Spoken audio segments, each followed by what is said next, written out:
மாசி மகம்.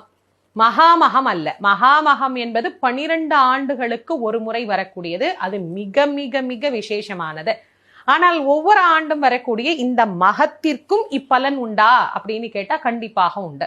ஒவ்வொரு ஆண்டும் இந்த நதிகள் வருகிறது, ஒவ்வொரு ஆண்டும் தங்களை புதுப்பித்துக் கொள்கின்றது. அதனால மகாமக குலத்திற்கு சென்று குளிப்பதற்கு வாய்ப்பு இருக்கக்கூடியவர்கள் தவறாமல் அதை பயன்படுத்தி கொண்டு மகாமகத்தில் நீராடி எம்பெருமான வழிபாடு பண்ணி தங்களுடைய புண்ணிய நலன்களை மேலும் அதிகப்படுத்தி கொள்ளலாம்.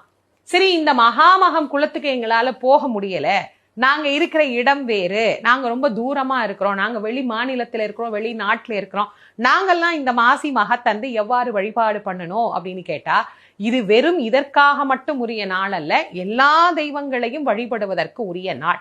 முதல்ல நான் முருகப்பெருமான் கிட்ட இருந்து ஆரம்பிக்கின்றேன். குழந்தைக்காக காத்திருக்க கூடியவர்கள் இந்த மாசி மகத்தன்று விரதமாக இருந்து முருகப்பெருமான வழிபாடு பண்ணினா நிச்சயமாக அவர்களுக்கு குழந்தை பேரு அப்படிங்கிறது கிட்டும்.